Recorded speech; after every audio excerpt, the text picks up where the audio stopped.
Hey everyone, welcome back. So today was a kind of crazy day, right? We had the tweets from Gary Gensler and from the SEC. We'll have to talk about that, obviously. And first of all, thank you so much for coming in to watch this. We'll also take a look at, obviously, how that impacted Bitcoin here on the 50-minute chart. And we'll also get into my kind of price targets for this year, for the next 12 months on the Bitcoin miners based on some metrics and some assumptions. We'll go over all that. And as always, you guys know the drill here. This is not financial advice for entertainment only. Please do your own research and invest in the following coins and companies for full disclosure. And if you enjoy this type of content, hit the like button, subscribe, helps me out tremendously. And let's get into, obviously, the first news that we do have here, which is going to be on Gary Gensler and the SEC. SEC actually posted, the tweet is now gone, but basically the SEC posted that the Bitcoin and SPOT ETFs have been approved, and so on, so on, so on. And that was right around 3 o'clock, so pretty much right after the close of the trading day. And then about at 3:26, Gary Gensler tweeted this: the @SEC.gov Twitter account was compromised and an unauthorized tweet was posted. The SEC has not approved the listing and trading of spot Bitcoin exchange traded products. Right? People were saying, well, maybe it was just an intern or somebody like that sent it out too quickly. Okay, that would have made more sense. They would have just apologized for that and said, yeah, we're approving it and so forth, so on, instead of saying that the account was compromised. A compromise meaning that somebody hacked it. So then I basically requoted this and put in a quote of my own saying, how can the SEC basically protect investors if they can't even protect their own Twitter profile page, right? Or Twitter profile in general. I guess I never heard of two-factor authentication here. So, and this obviously all started this today. So it was just kind of interesting on that. So that's kind of my take on it, right? So if it was somebody that was like an intern that tweeted it too early, that's fine. Obviously, if they got hacked, that's a little bit worse. So that's what we have right now, and that's not it. What do we want to take a look at here? Oh, this one over here. Okay, so as you can see here at 3 o'clock on this candle here, this is when basically the tweet came out that the SEC has approved, which was a fraudulent tweet. Bitcoin skyrocketed to 47,901.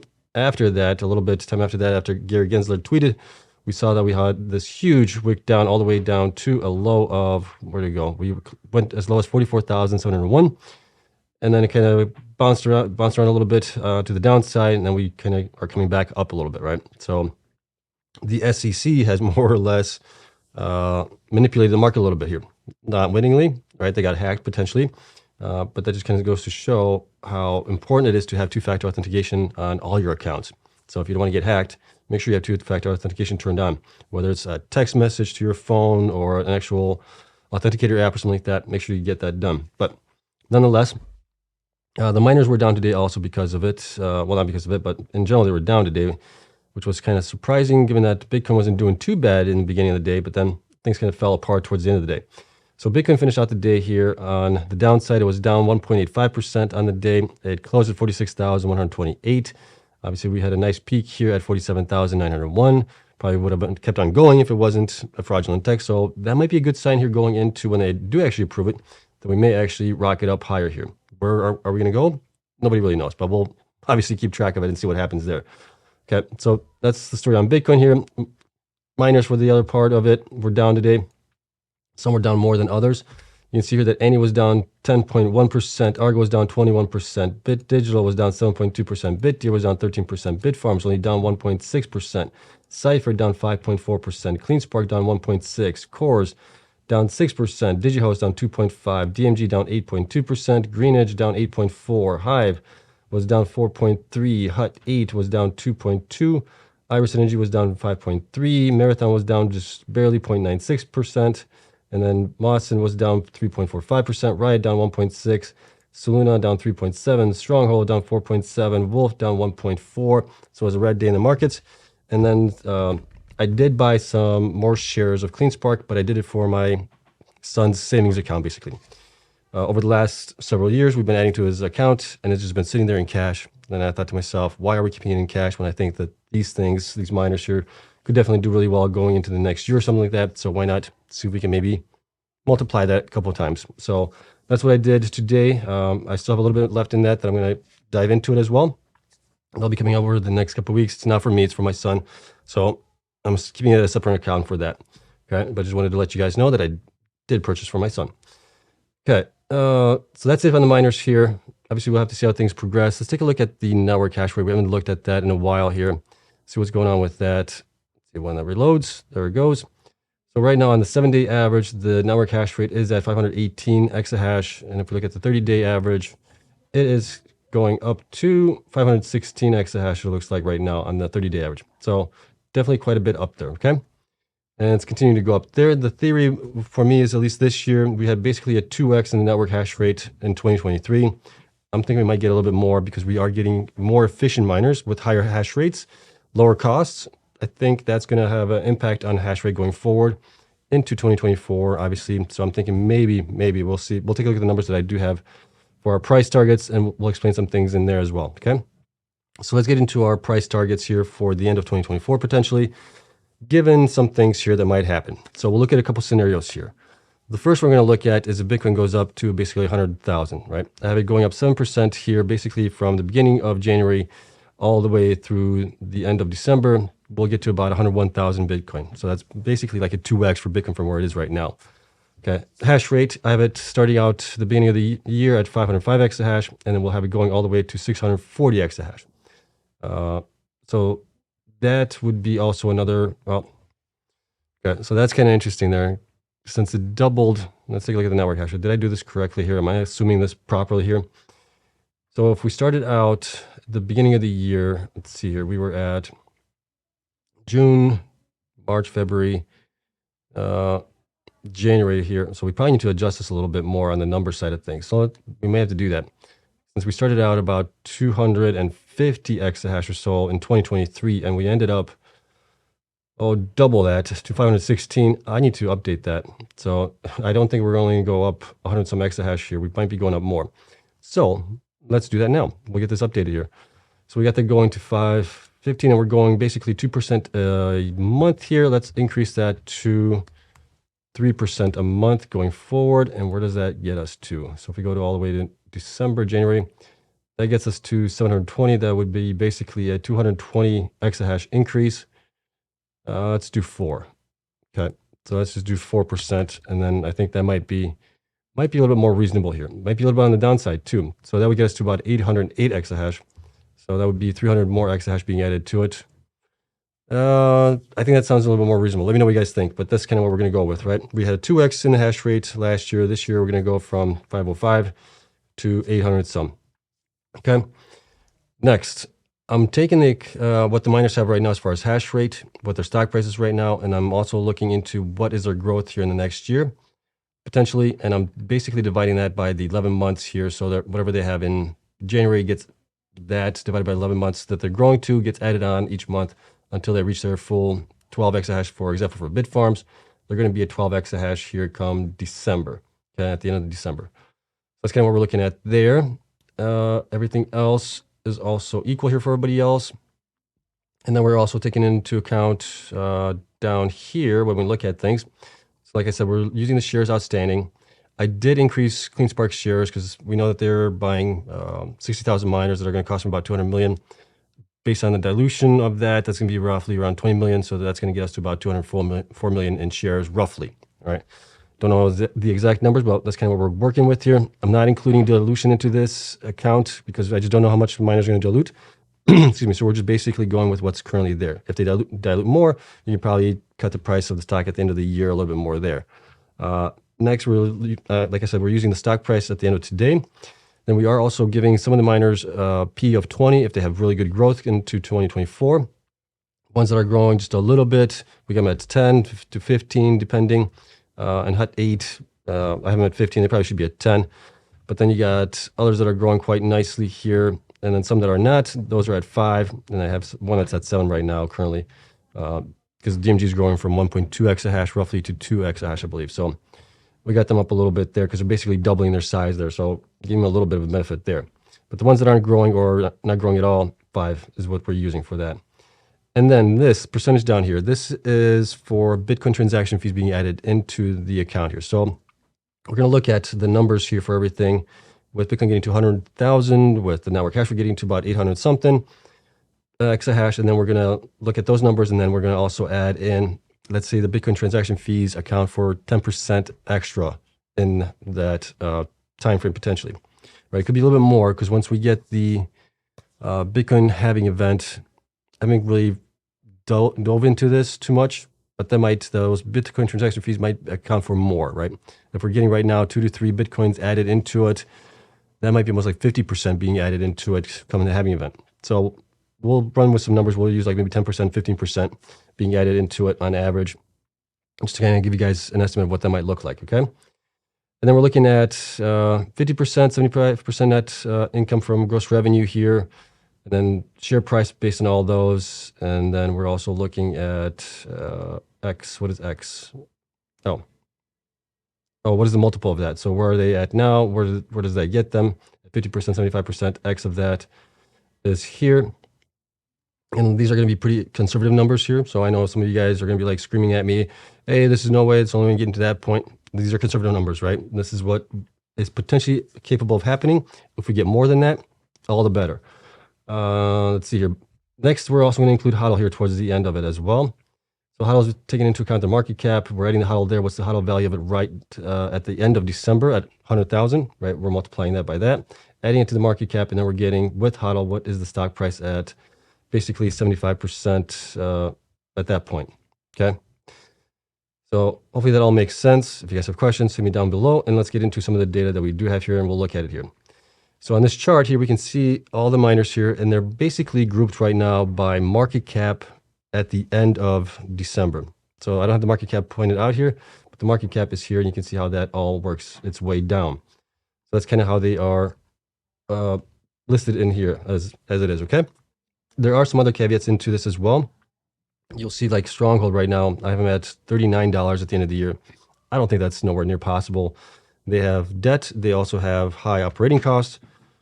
Don't see them getting there. So there's also caveats to this, which are not included in this as well, right? These are just price target based on revenue. Where could they be? But you also have to take it into account. What is their debt? What is their cost structure like, and everything else that goes into it as well. That will bring the stock prices down on some of those guys, okay? Okay, so let's take a look at this. So Marathon, I have it at $43.10 at the end of the year, Bitcoin getting to 100,000. And this includes their HODL position, right? The blue bars include their HODL position with the 75% net income from gross revenue. The green bars are 50%. That doesn't include HODL in it, okay? So that kind of gives you a comparison where the two numbers are between those. We're looking at the basically lows possibly, and then obviously the highs. Then we got here CleanSpark at $33.70 to $21.48, Riot at $35.03 to $24.80, Cypher at $12.76 to $8.29, Bitfarms at $8.88 to $5.75, okay? And you guys can see the rest of them. I'm not going to go through all of these because we're going to spend an hour here going over everything. But that's kind of the way things look. You guys can see the numbers obviously there.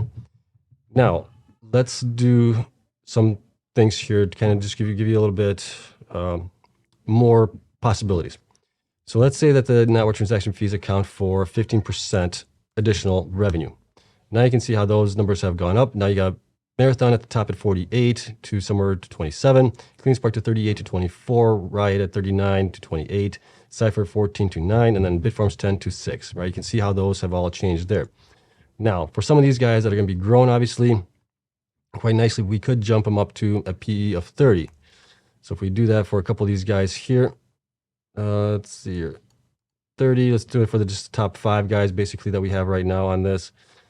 As far as market cap, you can see how that has now impacted the possible stock price with Bitcoin being at 100,000. Okay, $69 for Marathon, 57 for CleanSpark, 57 for Riot, 21 for the Hive for Cypher, and 15 for Bitfarms.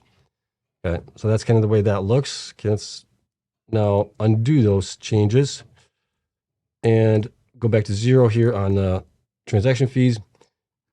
And now let's take a look at what happens if Bitcoin, possibly because of the SPOT Bitcoin ETF, goes all the way up to like 240,000 by the end of the year, which would be obviously fantastic for all of us.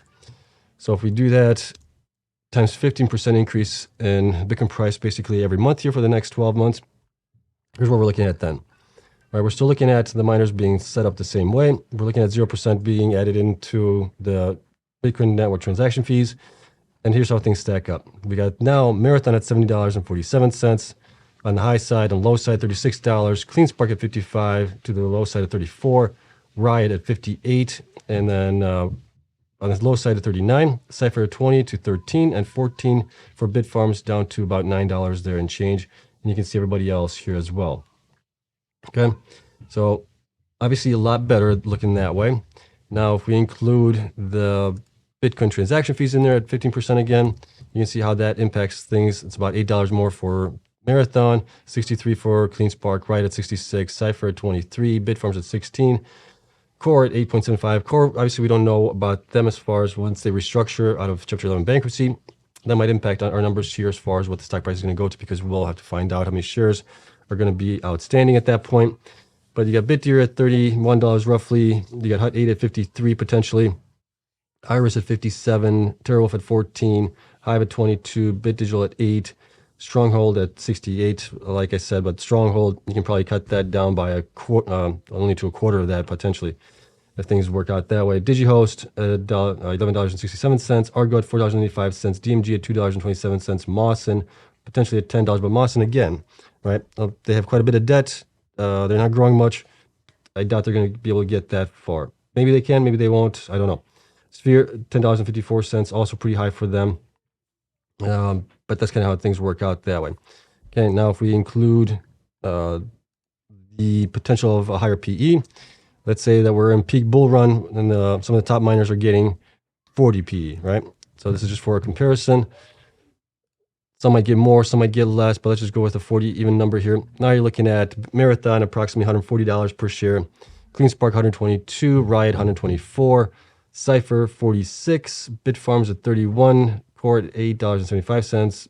BitDeer at, well, the rest is going to be the same because, I mean, they'll probably catch a little bit more higher PE ratio on that as well. But I'm not going to go through all that. But you can kind of see how that all impacts the prices going forward. Okay, let's undo that. Undo that. So conservative numbers, these are what I would call my conservative numbers on the miners here. And that's kind of the way they would stack up right now. And the reason for that is if we look at the numbers here, as we get into the halving event, which is going to be in April sometime, you can see here for like Marathon, right? Marathon, obviously in December had a really good numbers. They were at like 70 some, 80 some million revenue. I'm going off the memory here. But if we just use the numbers here, and this doesn't include the transaction fees in here. If we look at those numbers, that's 53 million here potentially in January, 16 million in February, 67 million in March, and then 76 in April. And then come the halving event after April, big drop, 43 million there, right? That's a substantial drop in revenue for them as that happens. The only thing that might help this is obviously the spot Bitcoin ETF, if it goes up really high, and then also the Bitcoin transaction fees as well. So right now we're getting 6.25 Bitcoins a day. If that drops down to 3.125 here after the halving event, and then you add on top of it the Bitcoin transaction fees, if those account for like another 50% of revenue or something like that in there, because we've seen it obviously at 20% in December, 20% of 6.25 is roughly, what is that? Is another, that's going to be what, 1.25, almost 1.5 Bitcoins being added into it. That's going to be a huge impact on the miners there going forward as well. So those are some of the things to keep an eye on also. And then we'll have to see obviously how the miners have done in December for their quarterly results. All of that stuff is going to be important. And then we'll do a more detailed, like a break-even analysis on where the miners are going to need Bitcoin price basically to break even based on their operating costs, expenses, all that's included in there. And we'll take a look at that. That's probably going to be coming down probably towards the end of February by the time everybody reports their December ending quarter numbers for that. Okay, but that's something to keep an eye on as well. That'll help us out, kind of see where things stand at that point. Okay, and then let's take a look at here. Here's the market caps for everybody here at Bitcoin being at 240,000. Network hash rate being at 808 exahash at that point. And here's the market caps for everybody at this point. And that is just based on the price of, that should be 90%, should be at 75%. Right? Yep, because that's looking at that times 12 months, times shares outstanding, times 12. Why do I have, shares outstanding times that, $62. It gets us the market cap here at this point. Okay, and then when we added the HODL into it, you're looking at 17.5 billion roughly for Marathon at that point. right? They could obviously get a lot more. If you go to like 40, at that point, you're looking at 31 billion market cap for them with a P of 40 for it. So you can obviously see this, and then obviously the Patreon members will have access to the spreadsheets, and they can play around with the numbers here as well, see what they like, what they don't like, change things up, and kind of play around with the numbers to see what they actually think, right? So the link is in the description for this as well. And well, I think we'll call it a day here. I don't think there's anything else that I really need to expand on other than, like I said before, some miners might be a little high here, like I said, stronghold. I don't think there's no way that they're going to be getting to that.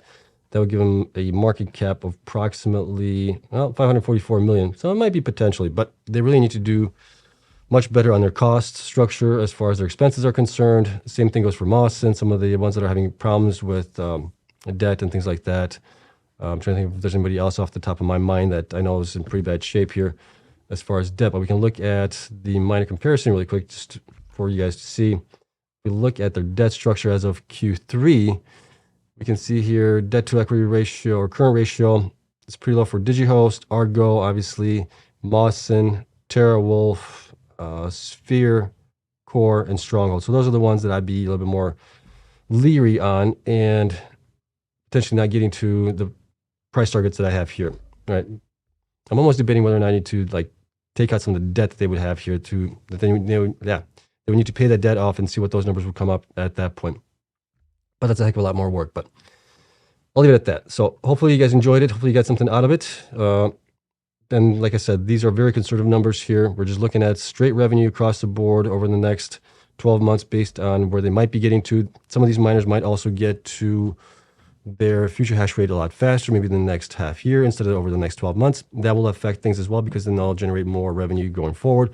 So these are, like I said, estimates as best as I could come up with right now. But yeah, we'll leave it at that. So as always, spreadsheets available to my Patreon members. Thank you to everyone there. Thank you also to all the YouTube members as well. You guys will get a copy of this PDF as well later on, either tonight or tomorrow. And then we'll talk about tomorrow, basically the miners for December, which one did the best out of all of them. We have everybody pretty much reported already, except for Mawson hasn't reported yet. Mawson always is like 2 to 3 weeks out on their reporting. So we're just going to go over all that. Then we'll call it a day. And then we'll see what happens if we get the SPOT Bitcoin ETF approval tomorrow. We'll see how things work out that way. Okay. So if you guys have any questions, hit me down in the comments down below. We'll chat there. And then we'll also probably do a live chat on this video as well once it's uploaded and everything else. All right. So that's it. Thank you so much again. Hope you guys have a great night, and I'll see you guys in the next one. Bye.